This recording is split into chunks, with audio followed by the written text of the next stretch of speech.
સ્થાનિક સ્વરાજ્યની ચૂંટણીઓ પૂર્ણ થયા બાદ ફરી એકવાર ગુજરાતભરની અંદર ડિમોલેશનની પ્રક્રિયા જે છે એનો સિલસિલો શરૂ થઈ ગયો છે.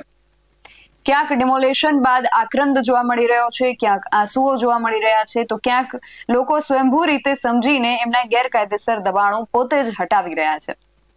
જામનગરના દ્રશ્યો સોશિયલ મીડિયાની અંદર ખૂબ વાયરલ થઈ રહ્યા છે, જેમાં એક વૃદ્ધ દંપતી એમનો જે આશરો છે એને છીનવાઈ જવાના ડરે જે આક્રંદ વ્યક્ત કરી રહ્યા છે, અને ત્યારબાદ પોલીસ તંત્ર દ્વારા એ જે વૃદ્ધ મહિલા હતા એમને ડિટેઇન કરવામાં આવે છે અને પોલીસની ગાડીમાં બેસાડીને લઈ જવામાં આવે છે. આ દ્રશ્યો જે છે એ મિશ્ર લાગણી ઊભી કરે છે. એક તરફ લાગણીઓ છે અને બીજી તરફ નિયમો છે. લાગણી અને નિયમોના આ ત્રાજવામાં કોનું પલડું ભારે તેના વિશે આજે વાત કરવી છે આ અહેવાલમાં. જય હિન્દ BSI ન્યૂઝ પર આપની સાથે હું છું નિધિ ગઢવી. જામનગર શહેરના જડેશ્વર પાર્ક વિસ્તારમાં જામનગરની મહાનગરપાલિકા દ્વારા મેગા ડિમોલેશનની કામગીરી હાથ ધરવામાં આવી હતી અને આ કામગીરી રણ મેદાનમાં ફેરવાઈ ગઈ હતી.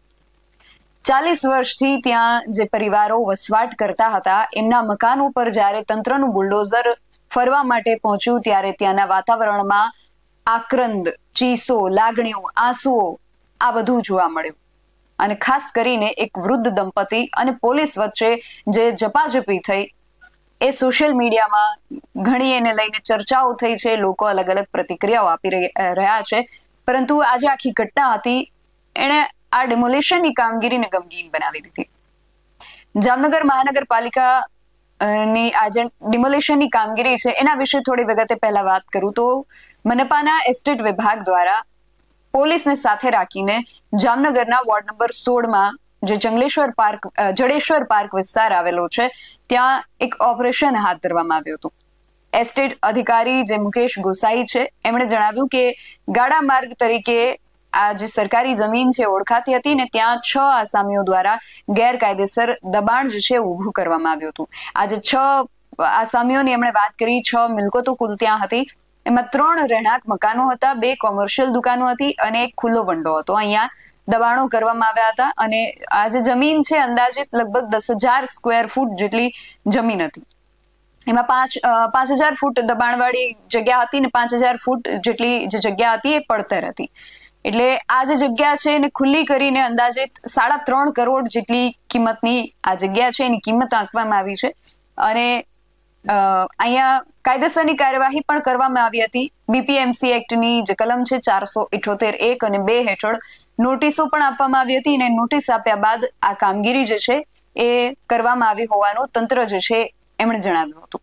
પણ આ ડિમોલેશનની જે કામગીરી હતી એ દરમિયાન સૌથી વધુ વિરોધ 40 વર્ષથી આ જગ્યા પર રહેતા એ વૃદ્ધ આહિર દંપતીએ કર્યો હતો. પોતાનું આખું જીવન એમણે આખા જીવનનું જે ભાથું હતું એ બાંધીને આશરો એમણે કદાચ ઉભો કર્યો હશે અને હવે એ છત છીનવાતી જોઈને એ આહિર જે મહિલા હતા જેમનું નામ નંદુબેન હોવાનું જાણવા મળી રહ્યું છે, એ મહિલા ભાવુક થઈ ગયા. એમણે કહ્યું કે મારું કોઈ નથી, મારે મરવું છે એવું કહીને એ JCB મશીનની આડે બેસી ગયા હતા. એમણે પોલીસને સાથે પણ ઝપાઝપી કરી. એમણે પોલીસને કહ્યું કે અમે અહીંયાથી ઉઠવાના નથી, તમારે જે કરવું હોય એ કરી લો. પરિસ્થિતિ એટલી બધી વણસી ગઈ કે મહિલા પોલીસે આગળ આવવું પડ્યું અને મહિલા પોલીસ દ્વારા તેમને બળજબરીપૂર્વક હટાવવાનો પ્રયાસ કરવામાં આવ્યો. અને એ વૃદ્ધા અને તંત્ર વચ્ચે પણ ઉગ્ર ઝપાઝપી થઈ. ત્યાંથી જે દ્રશ્યો સામે આવ્યા છે સૌથી પહેલા તો એના પર એક નજર કરીએ, પછી આગળ વાત કરીએ. આજે કોમ ને કાલે કીધું आता इंटर આપણે ના બોલો અમને ઠરી જાય છે. માથા માથે ચડતા આવ્યા. હવે ખાવા દે, ભલે થાય જે થાય. આ ઘણી થઈ જાય ખેલ છોટું. હા પેલા મારા મારા હાથમાં આ પાવડો ભરાય ભરાય તું સમજીને ભરાવજે. તારો વારો આવીએ, તારો વારો પેલા આવીએ. મારે માથે આવીએ બધું. એક પાવડો નહીં મળે. સમજો ભરાવીએ ને વારો આવીએ.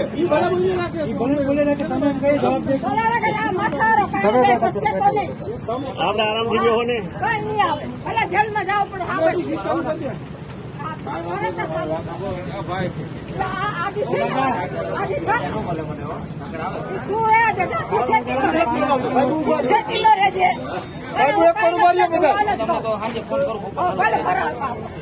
કાંઈ કીધું તું આજે કરો. હાલો ચાલુ કરો. ના ના ભરો. ઓર્ડર છે ને સાહેબ નો ઓર્ડર લઈને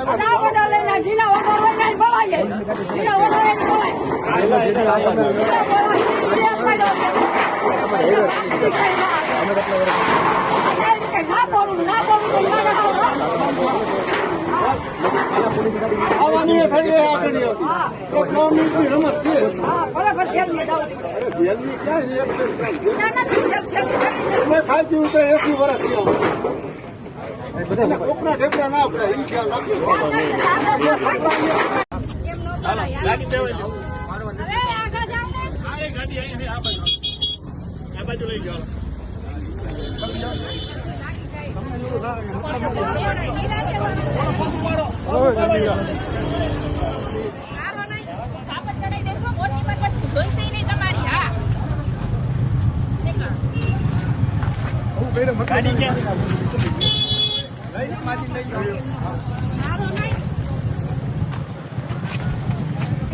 એમ ના કરો ને કઈ મતલબ નથી મારી. અમને લઈ જાય છે હાલો તો તમે એવું કરો ને ક્યાં લઈ જાવ તારે ક્યાંય નહીં હાલો એમ ન કરો હાલો જઈ જાઓ. બે જાવ હાલો જા.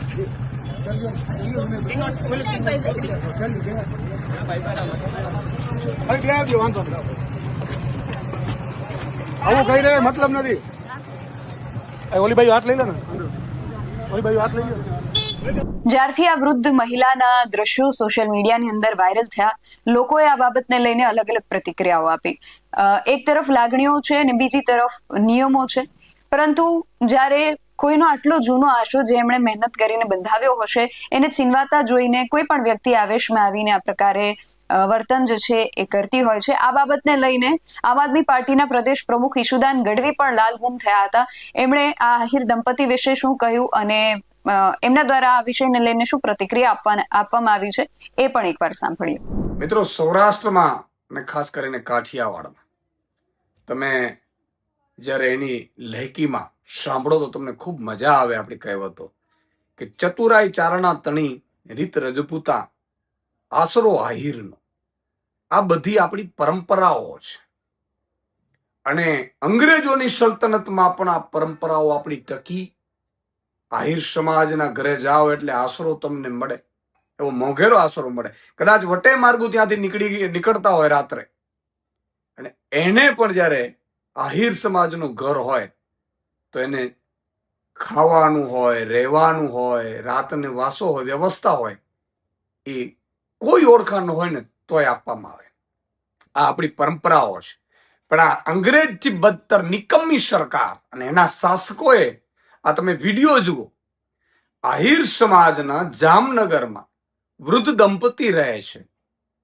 આ વૃદ્ધ દંપતીને આહિર સમાજ જે આશરા માટે પ્રખ્યાત છે એ જ આહિર સમાજનો આશરો જ છીનવી રહ્યું છે આ તંત્ર, આ ભાજપ સરકાર. અને નેતાઓ બધા ચૂપ છે. તમે જુઓ, આ ધોમ તડકામાં અત્યારે આપણે બેસી ન શકીએ એવી હાલતમાં આ આહિર સમાજનો વૃદ્ધ દંપતી વર્ષોથી ત્યાં રહે છે અને એને ગેરકાયદેસર છે. જેમ ભાજપનું મહાનગરપાલિકા બન્યું, હજી તો મેયર બન્યો નથી, તો ફરીથી ડિમોલેશન ચાલુ કરી દીધું ગરીબો, વંચિતો, શોષિતો ઉપર. શરમ આવી જોઈએ તમને. આ ભાજપ નિકમ્મી કેટલી છે એનો આ નમૂનો છે. તમે વિચાર કરો કે આ ધમધમતા તડકામાં આ દંપતી જાશે ક્યાં? અને તમે એમ કહો છો કે ચલો એ ગેરકાયદેસર છે. એકવાર માની પણ લઈએ ગેરકાયદેસર. તમે ઉદ્યોગપતિ અદાણીને હજારો લાખો એકર જમીનો આપણે આપીએ છીએ, ટોકનના ભાવે આપીએ છીએ. શું આમને એક મકાન આપણે ન આપી શકીએ? અને જો ન આપી શકતા તો શાસન કરવાની એક મિનિટ પણ આપણે જરૂર નથી, રાજીનામા આપી દેવા જોઈએ. આજે તમને મજબૂતાઈથી સમાજ મત આપે છે, ભરપૂર મત આપે. તમે શું આપો છો સમાજોને? વિવિધ સમાજોના જ્ઞાતિના આગેવાનોના કહેવાથી તમે મત લઈ જાઓ છો ભાજપ પણ એમને આપો છો શું? જુઓ આમની હાલત. એક વૃદ્ધ માતાને પોલીસ ટીંગાટોળી કરીને લઈ જાય છે, શરમથી માથું ઝૂકી જાય છે. મારું પણ હું કઈ કરી નથી શકતો.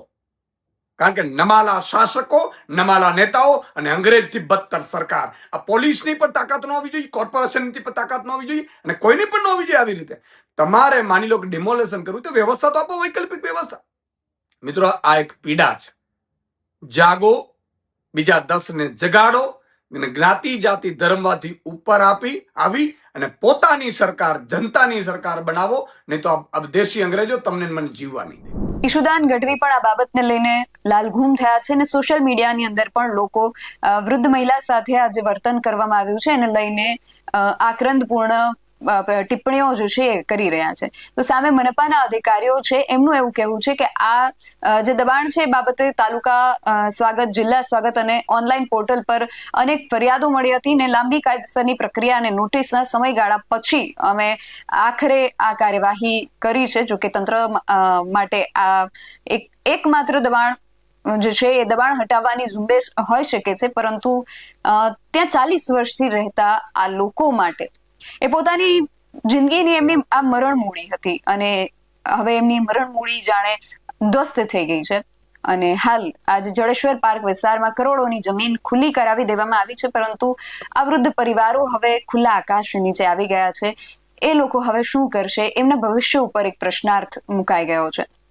તમારું આ સમગ્ર વિષયને લઈને શું માનવું છે, તમારું જે પણ મત છે અમને કમેન્ટ બોક્સમાં ચોક્કસથી જણાવજો. આવા જ વધુ અહેવાલો સાથે મળતા રહીશું. તમે મારી યુટ્યુબ ચેનલને સબસ્ક્રાઇબ કરવાનું અને અમને ફેસબુક અને ઇન્સ્ટાગ્રામ પર ફોલો કરવાનું ભૂલશો નહીં. બાકી અવનવી અપડેટ્સ માટે આપ જોતા રહો BSN TV ન્યૂઝ. નમસ્કાર.